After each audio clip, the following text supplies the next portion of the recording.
John, he's a frequent guest of ours, and he's also a very good friend to both of us. Michael Kay will be joining us on the show. Michael's the best. Not only a great announcer, but a great friend. He always bails us out, but more than bails us out, he gets us big ratings. The guy is our number one guest week in and week out. People can complain about him all they want on Twitter, but they love to hear his voice. Yeah, well, see, it's good. I don't even know they complain about my friends on Twitter because I don't look at it. So I'm going to Good for stay off you. that, so I don't have to see anybody disparage somebody I like so much. John, we'll obviously ask Mike about all things Yankees. You and I are going to discuss Pete Rose and does he get reinstated to baseball? Does he have a shot at the Hall of Fame? We'll play hit and error at the end if you stick with us on the show with Joel, Sherman, and John Heyman.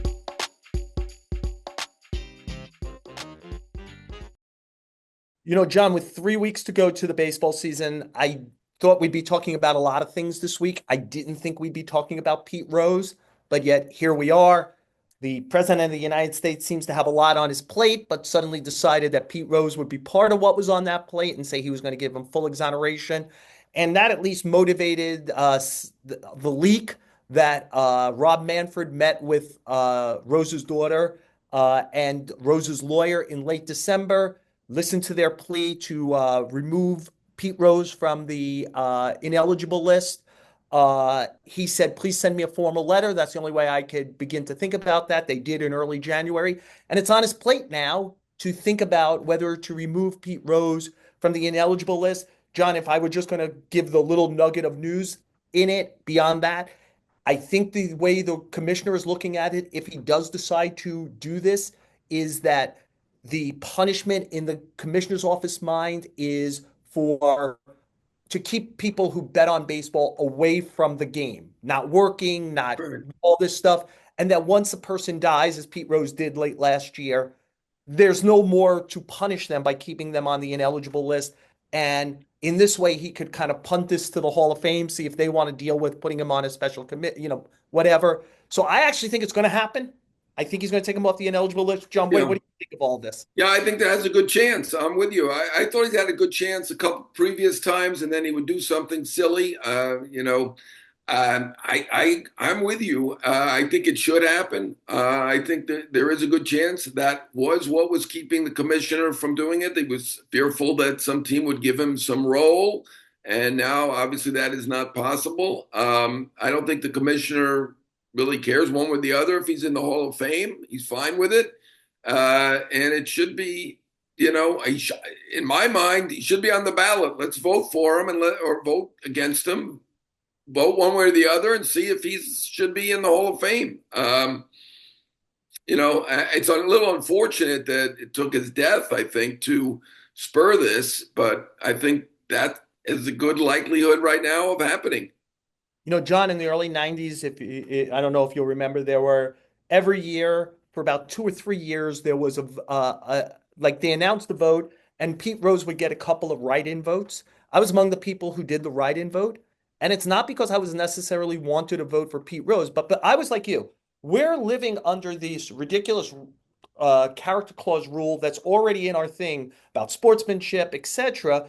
And it obviously affected the series. If you trust us to make the decision about that, why wouldn't you say, okay, we know what Pete Rose did. It's offensive. Would 75% of the people still vote for him? And we might have legislated this 30 years ago if he was just put on the ballot. He might have fallen off the ballot. Might not, would he have gotten 5%? I don't know, or he would have stuck around for 10, 15 years.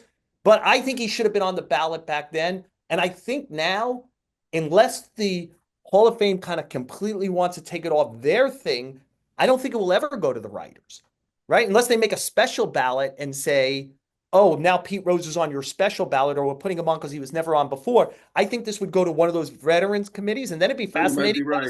What is Your vote, Pierce your vote did not count, though. I mean, when you're right, you're they, right. but they, it doesn't count, but they announced it each year. They Like announced it. Okay. they were like, John, forgive me because it's 30 years ago, but they Yeah. would be like, this guy got in, this guy, and Pete Rose got 3 write-in votes. It wasn't me Yeah, I'm alone. not sure how much they trust us because they changed the voting from 15 years of eligibility for players to 10, right? When Barry Bonds and Clemens and those guys were getting votes, didn't get enough votes.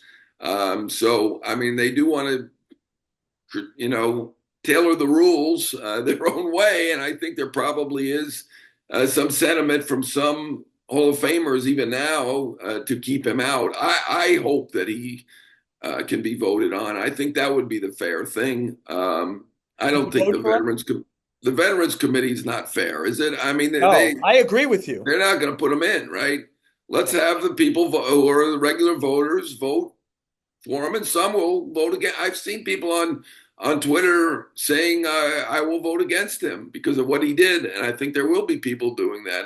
I do think he probably has a good chance to get in, and that's probably going to be his undoing in this. They don't want him in, my guess. I don't know. They're not going to say that, right? But I think they might be a little more open to letting him in because he won't be the guy making the speech. I think they were always afraid of him being there and what he would say and how he would behave. Because look, he was his worst enemy over the last 30 years. He lied about the gambling forever until he sold the book. right, He continued to gamble on baseball. And while legally gambling on baseball, the commissioner is trying to see the way for you back to the game. And this is what right. you do. So let me ask you the bigger question. If he was on a ballot, would you put a check mark next to him? Yeah, I think I would. As a player, he was clear Hall of Famer, right? And if He Joe didn't cheat. Jackson, He didn't cheat to help him perform better that we know about. I think everybody took the amphetamines in the '60s, but nobody's excluding anybody for that reason. He didn't take steroids. I would vote for him. He's clearly an all-time great, and even if he bet on his own team, that's not a great thing to bet on your own. I see people saying, "Oh, he only bet on his own team." That's not really an only because he might bet more one day when he's using a certain pitcher longer or something like that. It's not still not a great thing, but it wouldn't prevent me from voting for him for the Hall of Fame. No, and John, just to further that, he's not betting on FanDuel or something. He's betting with criminals, with bookies I don't see a who, distinction between who FanDuel and well, criminals. I do because of your point, which is if he's not betting on the Reds one day, is he signaling to like his low life crew, I don't think the Reds are going to win today. And then all Yeah. of a sudden there is money being bet one way or the other. I'm I not don't going to think anybody thinks he was a good bettor. No, he I was think not a he was good a bettor historic on gambling. loser, and I don't think any of these guys who were I don't want to say criminal, the guys who were the bookies at the time, uh, took any great inference from his predictions for each day because I think he continually lost. So, and I don't see any difference. To me, there's no difference between betting being a bookie or a FanDuel. So should Joe Jackson be taken off the ineligible list and I don't. I got to be fair about that one. I think so, based on what I know. I mean, Pete Rose. We know everything there is to know about Pete Rose. We think at this point, right? Joe Jackson is a little bit of a murkier thing. A longer time ago, not a lot of things. Obviously there was a great movie about it, but I kind of suspect that he probably should be. Yeah, and look, John, I'll do this as I'm vexed by it. I think I would not vote for him, and I'll do this as quick as possible. I do this longer if anyone wants to watch Pinstripe Post, and I did it in our online column. As you know, because you've been in hundreds and hundreds of clubhouses, Rule 21 is posted in every clubhouse. Pete Rose played in the most games ever, plus played in the minor leagues, plus managed. He probably walked by Rule 21 more than anyone in the history of the game. And like almost everything in his life, Pete Rose decided rules did not apply to him. And Rule 21, if people don't know, 21D is about gambling and what the punishments are. And he decided to ignore that. And literally, we have a commissioner because of Joe Jackson and the 1919 Black Sox, and that the sport almost died because the lack of credibility associated with it. And everybody agreed this is the third rail. You cannot gamble on baseball. And Pete Rose said, that doesn't apply to me over and over again and ignored it. So there's that. Then if it only ended there, he served federal time for tax evasion. There's pretty credible reporting about him being with underage women. Like, is there a line of personal conduct? Because, like Yeah, you said, there's a line. O.J. Simpson shouldn't be in the Hall of Fame. That's a clearly, line. clearly to your point, as a Right. baseball player, this is indisputable. Like Joe Jackson, it's Right. indisputable. He's one of the greatest players of all time. But what is for me, and I'm not saying I'm right, I'm vexed by it. I'm not sure I'm making the right decision. I think he's offensive enough that it's hard for me to honor him. So And by you've the way, actually changed your mind in the years because you did the write-in vote, and now no, I now you're. wrote the write-in vote was a protest that he should be on the ballot. Oh, okay, all Like I right, was like, I'm writing him in because I okay, think but it's you're still voting for him in a sense, even. right, but Okay, I knew he wasn't going to get 75%. all right, fair enough. I'm Yeah, offended enough that it would be hard for me to honor him. He's all over the Baseball Hall of Fame and Museum, all yeah, over that building. He's not in the plaque room. I would have trouble putting an X next to him, but John, I see it because, like, the question is, come on, man, we're like, let's stop legislating all this other stuff on the baseball field. He was so clearly a Hall of Famer. I get it. right. I'm not sure that I have the right view here.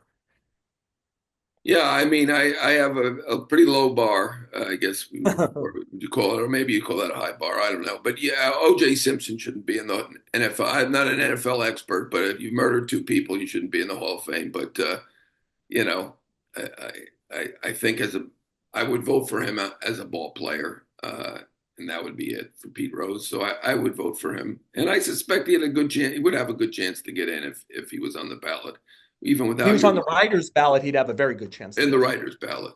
Yeah, yeah. Yeah, you think they'll funnel it off to the Yes. Eras Committee, and he Plus, won't they get could it. shape the ERAS committee however they want to get And, whatever result and they they want. haven't said, but we kind of suspect they probably don't want him in. But I mean, there's no speech, as you said, right? Yeah, his daughter, I assume, would make the speech. I'm sure it'd be a fine speech, That's what right? I'm saying. It's like, His son, I interviewed his son. I did a story on Pete Rose Jr., and he did play in the majors briefly in some spring training. He's a fine young man.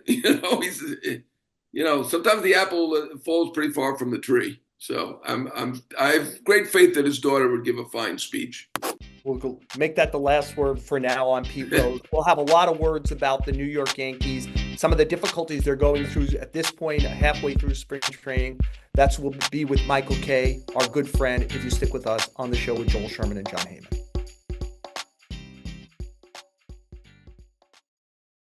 John and I are always so thankful that our friend Michael Kay, who has his own show, the Michael Kay Show, joins us so regularly. He's our friend. He's a great guest. It's a busy time of year. Mike, thank you so much for joining us on the show. You know what? I'll tell you what, Joel. John knows how to play me, though, because he says that whenever I come on, you guys get big downloads. So you know how my Huge, ego works. That's why I always say huge. that. So John plays that card all the time. I'm not kidding. The numbers don't lie. I mean, we go with analytics like everybody else. They're enormous. I'm not shocked by that. I'm shocked that Heyman knows what a download is. Oh, he's very savvy. Very I savvy. just asked one of the kids. That's all. Mike, opening day is 3 weeks away. It comes fast once it is. I'm actually talking to you from Brewers camp. The Brewers will be in Yankee Stadium for 3 to open the year. And look, there's a lot going on with the Yankees. There's key injuries already. There's questions about outfield alignment. There's questions about their batting order, who leads off, how they line up. So, I mean, there's a myriad of places to start. So why don't I start as big a picture as possible? What do you think about this team with 3 weeks to go until the opener? I still think you can make the argument they're the best team in the American League, but there are question marks, Joel. I'll give you that. I don't think that you could feel comfortable with everything. I think Louis Hill going down, that's a big loss. I don't think you're going to see him for 3 months, and they're still doing examinations on him. So if it's anything more than a lat, you might not see him at all. And then you're going into depth. And when you look at this Yankee team, one of the big things that concerns me, this is not a team with depth at any position whatsoever. Maybe bullpen does have depth, but their starters, would be their sixth, seventh, eighth starters.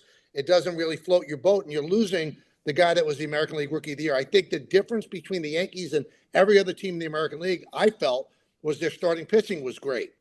Now without Heel, that becomes a big question mark. Is it going to be Stroman? I know they like Will Warren. They think Carrasco could give them some stuff as well. But that's a big drop off from Louis Heel as the number 4 and Clark Schmidt as the number 5. Third base. What are they going to do? I mean, I just talked to Arenado yesterday. I mean, they're on his list. He'd love to come, I'm sure, if they're on the list, right? They don't seem like they want to spend that kind of money. Right now, LeMahieu's already hurt, so I mean that seems to be a long shot to me. Correct me if I'm wrong. and you've got Peraza and Cabrera, who are good defensively, but don't really profile as a starting third baseman. What's going to happen there? Well, as Abbott and Costello said, I don't know. Third base, it's a question. I've been saying this since the beginning of spring training.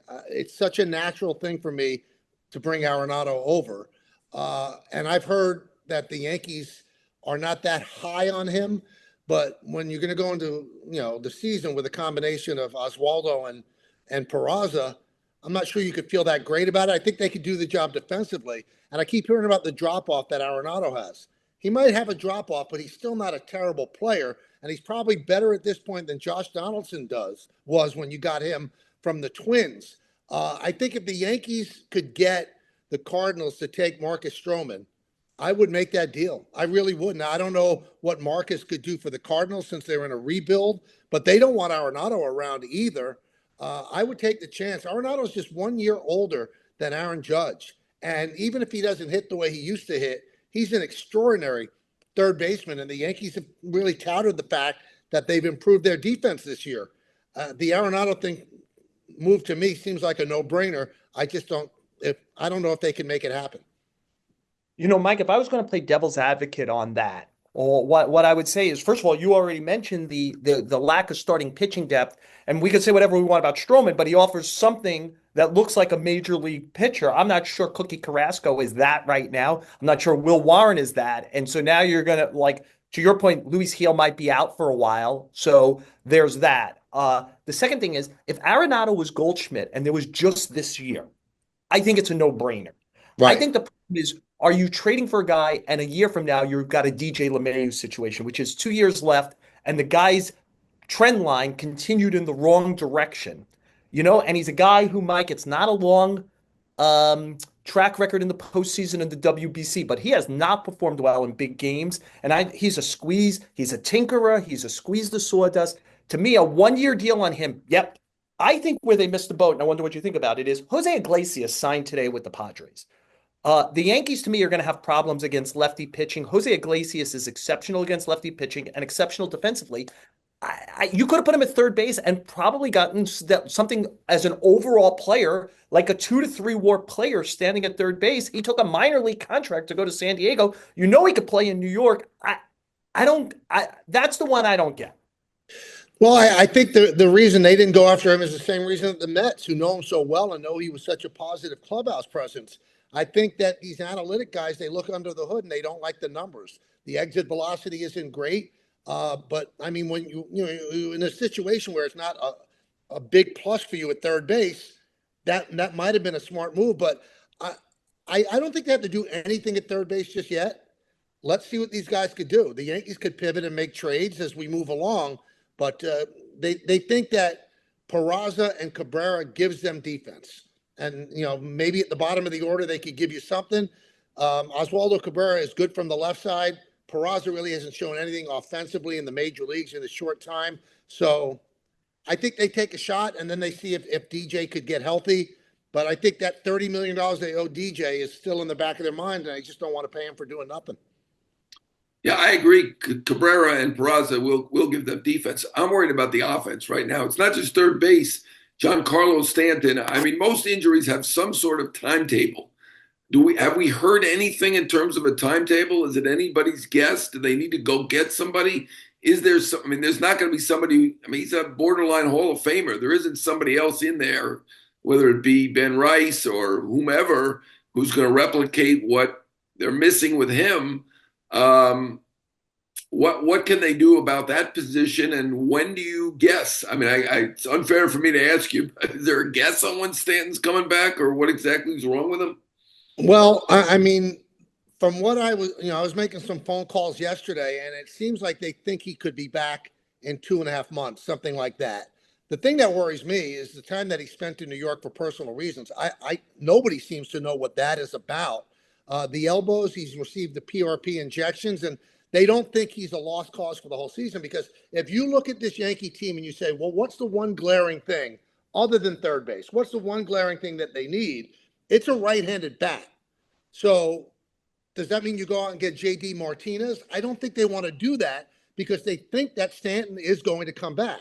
If they thought that Stanton was going to be out for the entire season, then I think they have to make that move to bring in a potent offensive bat from the right side. Because if you look at this team, guys, they are lefty laden. Now, what they're going to do with Stanton's spot is they're going to have Ben Rice be the DH against right-handers.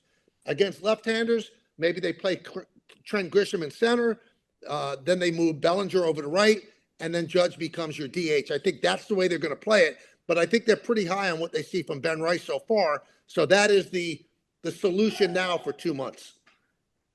Yeah, one of their problems in that area, Mike, is they have two switch hitters in Cabrera and Dominguez, and they both are not good from the right side. Right. So they exacerbate the problem you're talking about. And to me, I feel like it will be probably a John Birdie level trade. They'll end up with a righty bat between now and March 25th, or whatever opening day is, 27th, 25th, someplace in there where they do a small trade along the way. Mike, you mentioned his name earlier in just the general lack of pitching depth. I wonder if we could just drill down. I think Luis Gil wasn't an aberration. I think he's really got a chance to be a very good starting pitcher. What do you think the loss specifically of him means to the team? I think it's enormous. I mean, I really do. If you look at what he did last year, I mean, he carried them in the first half, and their first half actually won them the division because they got off to such a great start. And he was the guy that made the loss of Cole somewhat palatable and doable. He was really a surprise. I worry throughout the season because we all grew up with the same theories that the teams would pass along. Somebody coming off an injury, you don't surpass 40 innings more than the previous year. They pushed Heel last year. They said, well, they've got all these machines now. If the arm drops, they could tell. Well, maybe they're paying for that right now. I have no idea. I'm not a doctor, but he did go places that no one ever thought he was going to go. And even 5 years ago, they would never have allowed a pitcher to go that much more than he had pitched previously. I loved watching him pitch. I mean, he had something, as you said, that was not an aberration. That was a guy who had great stuff and knew how to pitch. And you hope that it's nothing more than the lat. If it's the lat, maybe they get him back in July and you can look at that as a trade deadline pickup. If not, they've got issues because, again, that rotation's a little short. Yeah, I'm with you on probably July. I know the Mets are talking about June potentially for Montas, but I think that's a 3 month. Well, look at Schmidt last year. Same injury, not severe, and he was out for about 3 months. So you've got to go from that 3 month point and hope it's a little less, but assume that it might be a little more. I'm hearing a lot of positive stuff about Warren now. We've all assumed Stroman is going to be the guy. One spring outing's not going to decide to give up back-to-back homers. I think, Olsen was one of the guys. Might have been Riley the other. I'm not sure. So, I mean, I'm not going to judge on that. But what is Stroman the guy you think for sure, or could they go toward Warren? I'm hearing good stuff on him lately. I think that they're impressed with Warren. He was really not very good last year in his major league outings. I did the game that he did against the Phillies, and he got roughed up, and he got roughed up every time he took the mound. And he didn't have a great year at AAA either. But they say he's got an unwavering confidence. He's developed the changeup, which is a good pitch for him against left-handed batters. So they almost look at him along the same lane that they looked at Clark Schmidt, because Clark Schmidt had an inauspicious beginning with them as well, where he struggled. They think that Warren is good enough and his stuff is good enough that he could learn from the mistakes he made, and he actually could be a force. I thought that when Heel went down, that eliminated any chance that they would trade Stroman. But the fact that they like Warren as much as they do, and I think they still would, despite what Hal Steinbrenner said, I think they still would like to get under the Cohen tax. If they could trade Stroman, I think they still might, and then they'd roll the dice with Will Warren, because he has shown them that he's got stuff they think that plays in the big leagues. Yeah, I even with the depth issues, Mike, I agree with you. I think if they could get rid of even half of Stroman, which would be $9 million, I think they'd jump on that, because even if it wasn't just about the Cohen tax, it's clear that Hal Steinbrenner doesn't want to spend any more money on the team right now.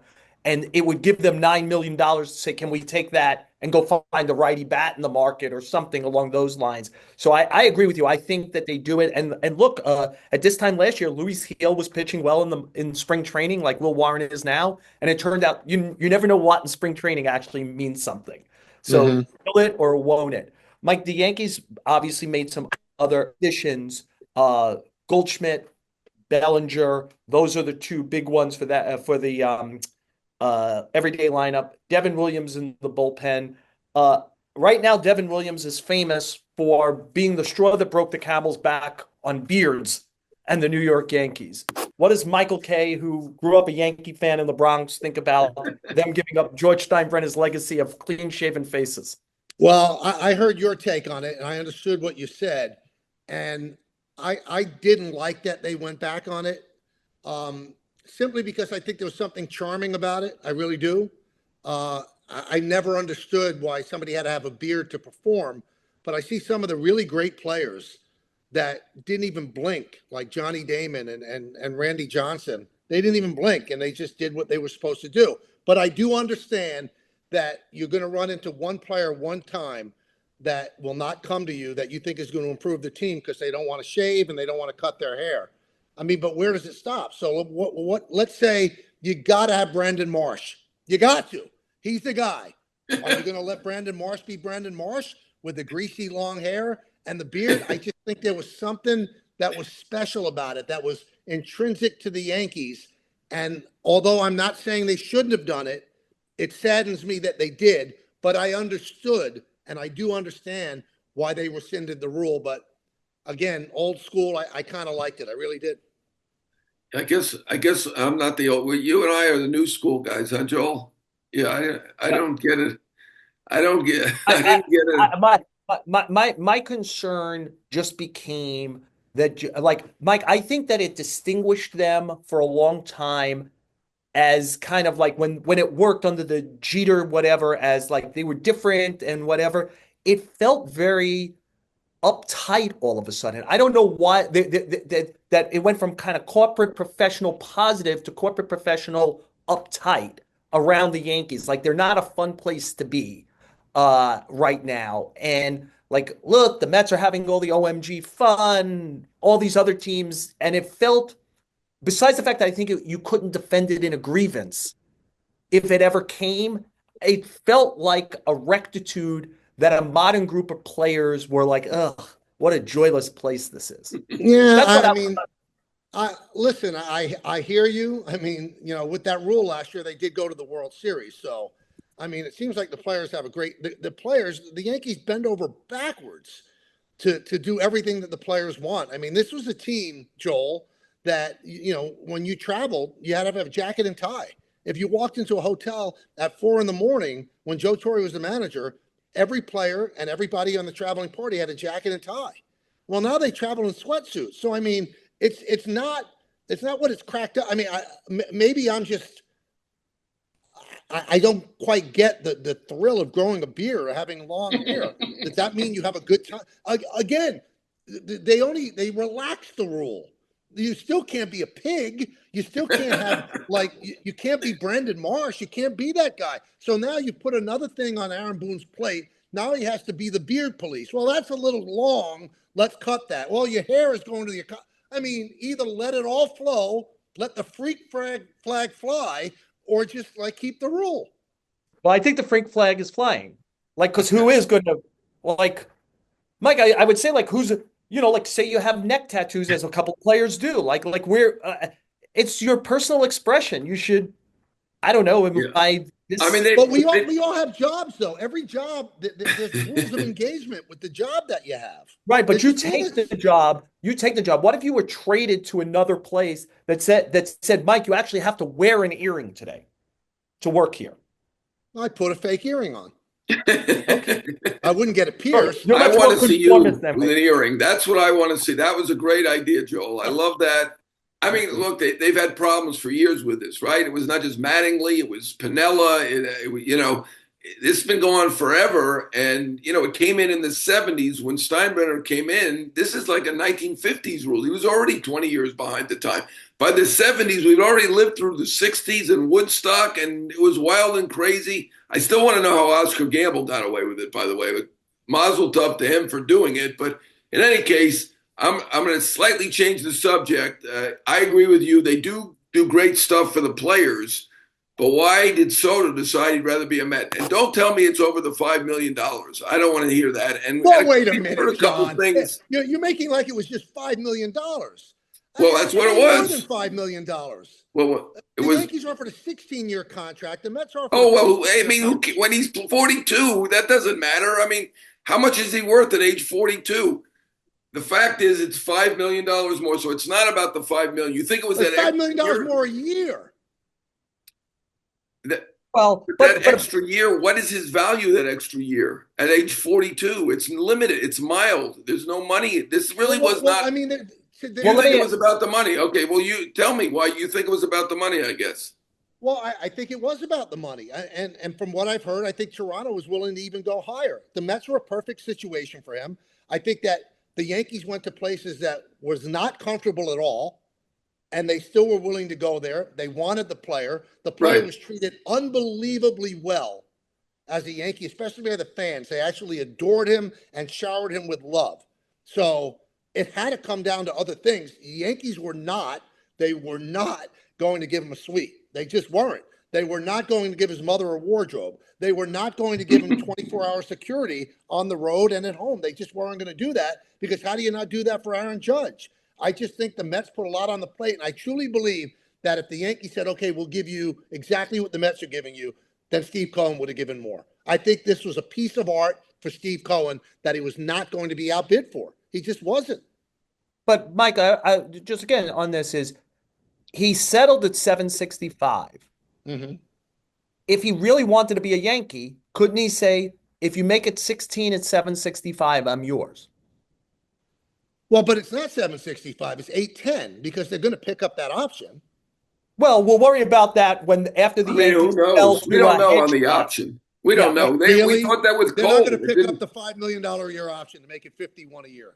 Let's make a bet. Let's bet our lives that gets picked up. Other than Well, if he I don't breaks his want leg. to. Who wins that situation? Someone's going to lose very badly in that one, right? And the winner is like, yeah, my friend is dead. I don't think that's going to work out. But we So would you have don't thought that think it with has Cole, anything to right? do with Cole, we money, thought was going to get that extra year. It didn't happen. So it's not really that but you predictable. don't think it To has me, it anything to doesn't do with look like money. it's what. You don't think it has anything to do with money.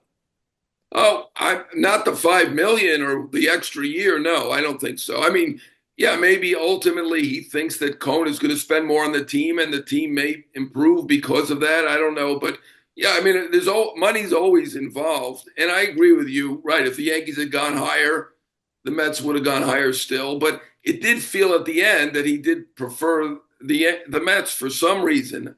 I don't know. I mean, do you put any stock in?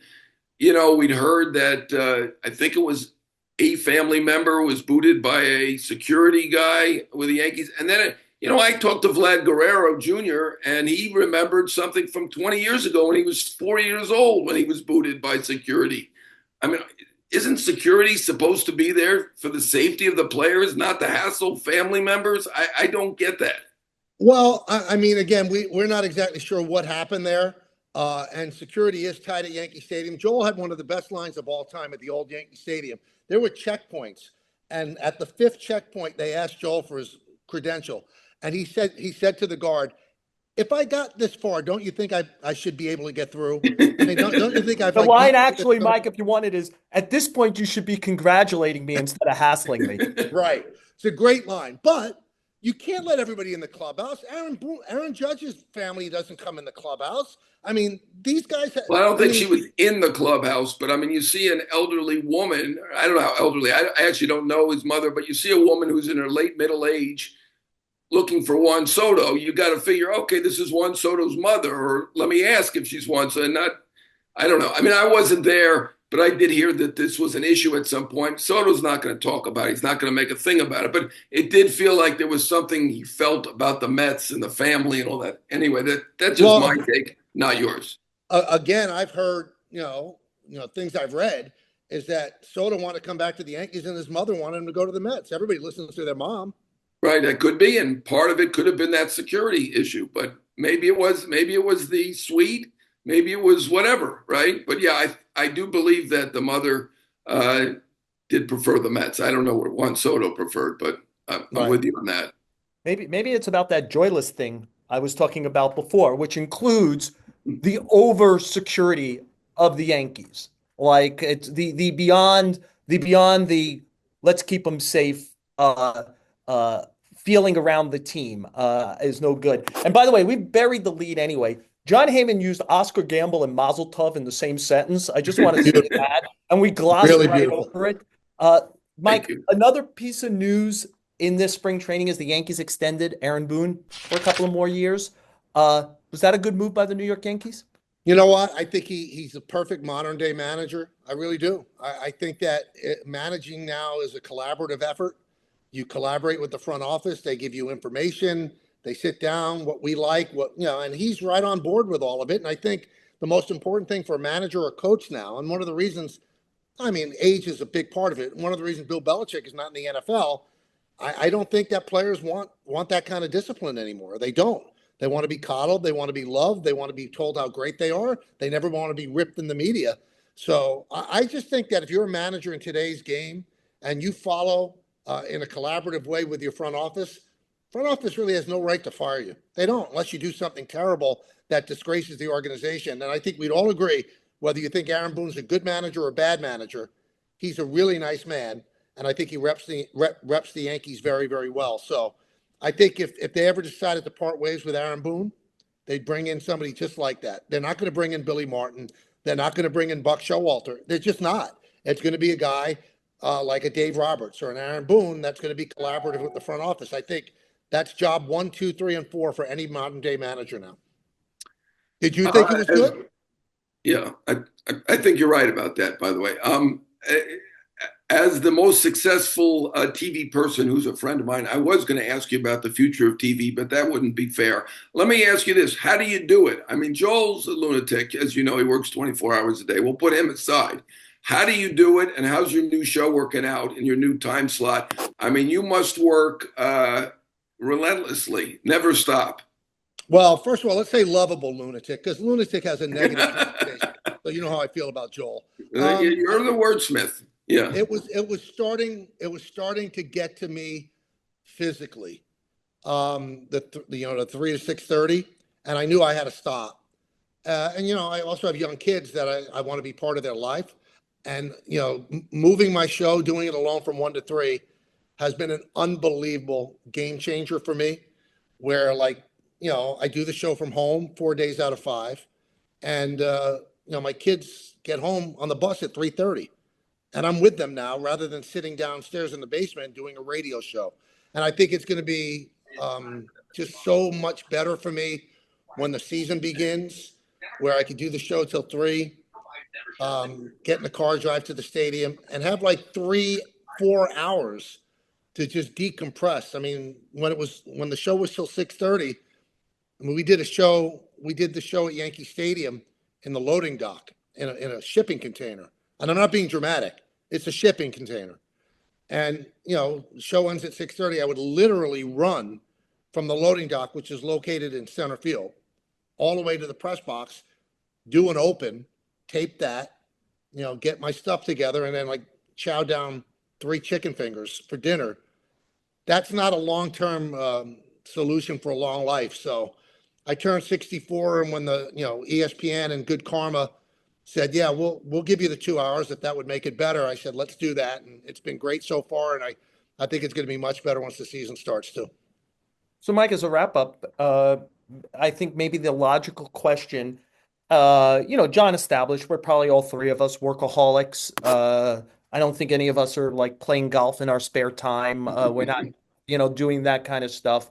And so I know for me, it's tough I'm at the age where I got to stare at what does retirement look like. If I want to do that, how long, you don't want to become a caricature. You don't want to lose your fastball on the job and have somebody tell you it's time to go. I think we're probably all facing that. Does Michael Kay want to be the Yankee announcer as long as they'll put a microphone in front of him? What's your end game look like? You know how I'm deathly afraid of death, so I don't like to look at end games. Listen, I don't know, like this year I'm doing 130 games on Yes. I don't know if I could keep up that pace. I mean, I have 4 more years left on my contract, which is great. I'm thrilled about that. After that, I'm going to take it year to year, maybe cut down the amount of games that I do.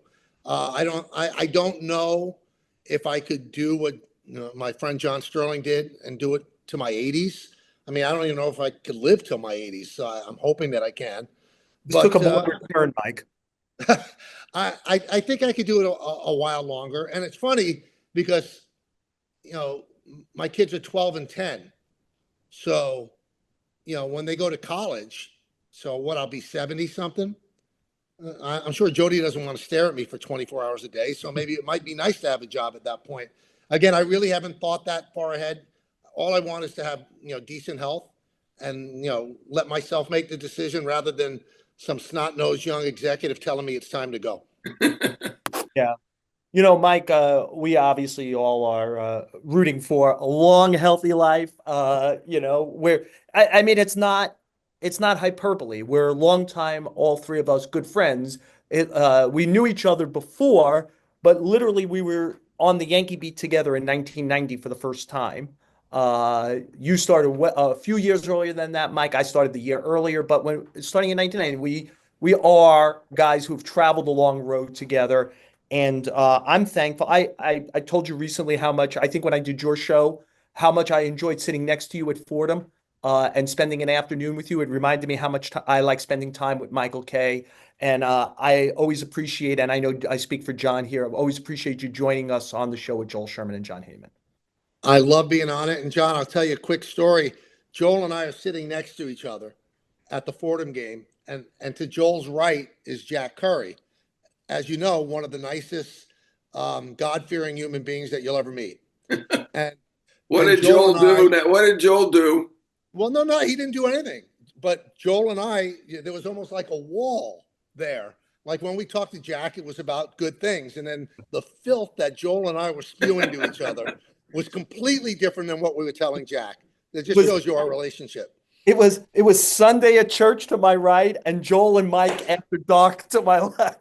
Well, you have the ability to get down in the cellar, Mike, and we're so proud of you. You not only give us the biggest numbers, you and the Mad Dog, Luke Weaver, but you're number one. It's amazing how popular you are. We're very proud of you, and look at you in your den in your fancy suburb with that beautiful stuff all around you. I got a sink behind me. I'm in the Spring Hill Suites in Port St. Lucie, but I am so proud of you for avoiding the Spring Hill Suites in Port St. Lucie and being in your fancy suburb. And Mike, I love that sink. Yeah, no, go ahead, Mike. I just love the sink. That's all I was going to say, Joel. I did that on purpose. I had the choice of the sink or the bathroom. I went with the sink. The John, sink is John a and good I choice. are also sneaky. We're going to do even better numbers than normal, but because by asking you questions about your career, all the awful announcing and everything is going to aggregate this, and we're going to be so popular. And I'm going to be able to send text messages to Andrew Marchand and say, "Ha ha ha! Look what I did here." So thank you, Michael. In a world of aggregation, I'm sure this will find places to be said. Yeah, for sure. Thanks for having me on, guys. All Thanks, right, all the Mike. best, Mike.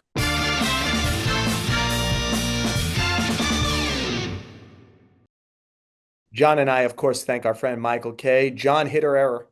I'm going to give an error to a guy I really do not know, who's not even in baseball. His name is Hunter. Is that right? With the Colorado, did he win? He won the Heisman, right? I know very little about Travis him. Hunter. He's Okay, going to be one of he's the a top great 34 football picks player. in the Apparently, he's a NFL. great football player, but he said it was more difficult to be a great defensive and offensive football player than to do what Otani's doing. I mean, come on. Let's be realistic. I said it was ridiculous on Twitter. I got a million whatevers, and I got a lot of pushback. Yes, it's more painful. It's more grueling to be any football player, much less a guy who can play both ways. And I congratulate him. I'm sure he's a fantastic player. He did win the Heisman, but it's not that. It's not completely different to be able to catch a pass or block a pass versus pitching at the major league level, at the level that Otani's doing, and hitting at the level that he's doing, not to mention the stolen bases. Otani is a unicorn. It's been said before. He's a 1 in a billion, probably 1 in a 10 billion talent. Nobody else has done it. Nobody else can do it. He's doing it at the major league level. These are completely distinct, different skills, not similar skills. Now, I congratulate Hunter. It's grueling. It's painful. It's amazing what he's doing.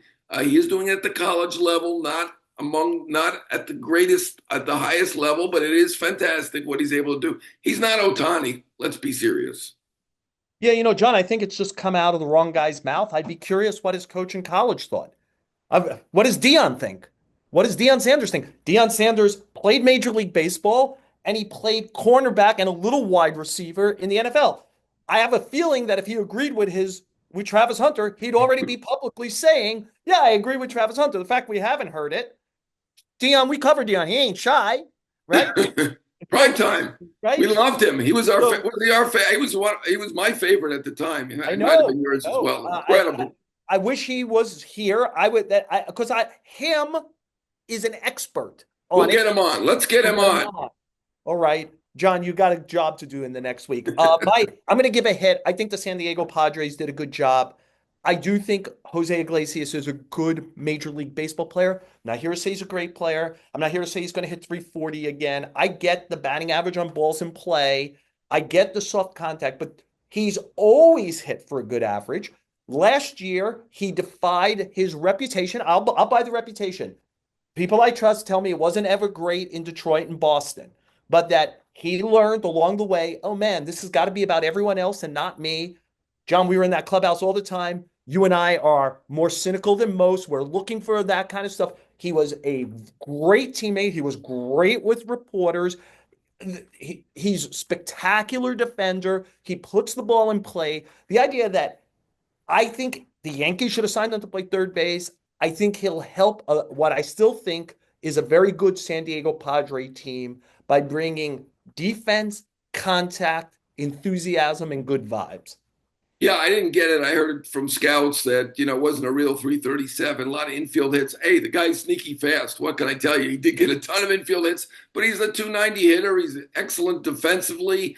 Maybe his range is not what it was, but I mean, I've never seen before where a guy's on a 22 game hitting streak and can't get a major league job, much less a job back with the Mets where he was brought great spirit to the team beyond the 337 batting average. So I think he could help either the Mets or the Yankees. I guess they didn't want to block their young guys, and I guess even if they gave him a deal on it, I don't think they gave him anything. But even if they give him the NRI, they really couldn't. You can't really demote someone who hit 337 for you last year. So they would have probably had to block Cunha or somebody they didn't want to block. So maybe that's why they did it. But he was terrific with the Mets, and I think it's a shame that he's not in New York. That's my Yeah, opinion. well, two down, two to go, right? There were four guys from a pretty good Met team, him and Jose Quintana, Quintana just signed here with the Brewers. He took his physical today. They'll probably announce this officially later today or early tomorrow. Still out there, JD Martinez and Phil Maton. I heard Phil Maton threw a showcase recently for Yep. some people. It's amazing. These were important guys on a team that went to game. Somebody doesn't like the Mets. Yes, Quintana, Maton, Iglesias, Martinez. They were in the LCS. Let's about go. the Sign these Yankees. guys. Rizzo and Verdugo took 1,000 plate appearances for the AL champions. They don't have. Rizzo's getting up there. Yeah. Yeah, I get it. Let's be realistic. The guy who I know is in line for a big contract is Tommy Hogan. I just put a lot of pressure on the post. He's our producer. I mean, you see, John and I are moving around constantly. We're trying to get guests, and Tommy Got always. my phone going off. I mean, it's brutal. Yeah. Yes. He's Tommy's the amazing. best. He accommodates us, makes this possible every week. Apple, Spotify, wherever you listen to your podcast, please rate and review, follow us. The New York Post YouTube page, give us a view because you do want to see the sink behind John. And John, again, you won the week. Mazel tov and Oscar Gamble in a sentence. I concede. I know when I've lost the week, you're the winner of the week. Well, I was inspired. Michael Kay is, he's half Jewish, half Christian. So I was inspired. I thought maybe his hair was growing or something upward, and you thought about it. Hey, Anyway, we all still have hair. That's the amazing thing. yes, after all these years, let's hope we can still have it next week. I hope everyone sticks with us on the show with Joel Sherman and Jon Heyman.